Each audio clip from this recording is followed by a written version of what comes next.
How will a parent know that it's time to investigate private one-on-one music lessons for their children?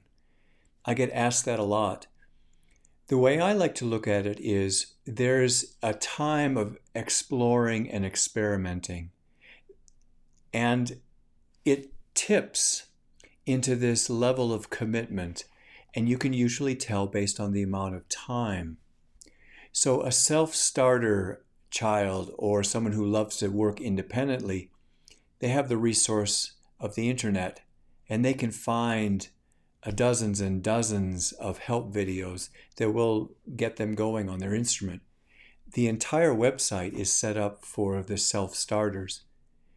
That's only a percentage of the students. Some students learn twice, three times as fast when they have the help of an accomplished musician beside them.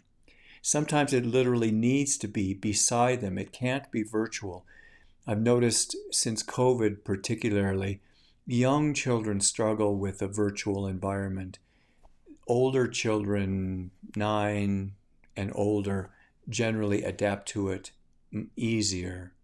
So if I were to make a suggestion, I would say if you have a younger child, try to find someone face to face. If you have a self-starter, let them experiment with the website and see. The reality is that when they have a lesson coming up, they're more likely to go to their instrument. It's easier to structure the time. And so much of their progress depends on how regularly they're going to the instrument, even if it's just 15 or 20 minutes a day, 4 to 5 days a week. In the private one-on-one lessons, generally students will learn 2, 3, even 4 times as fast.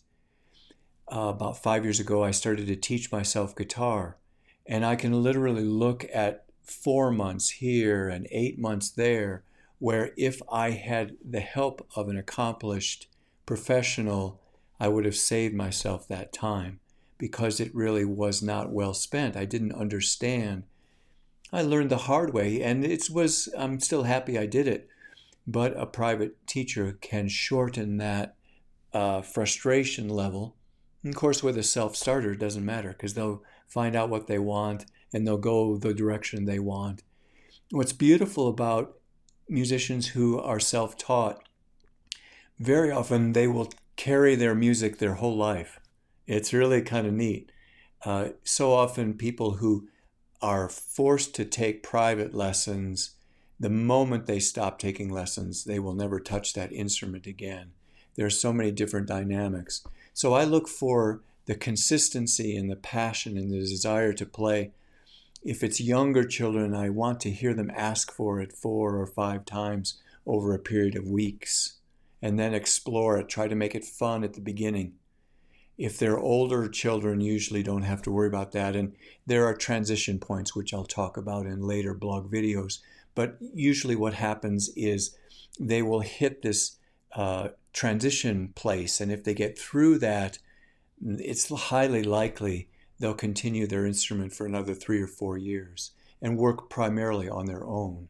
So there's some beautiful things to share over time. But I hope this introduction gives you at least a little bit of context on how to approach that.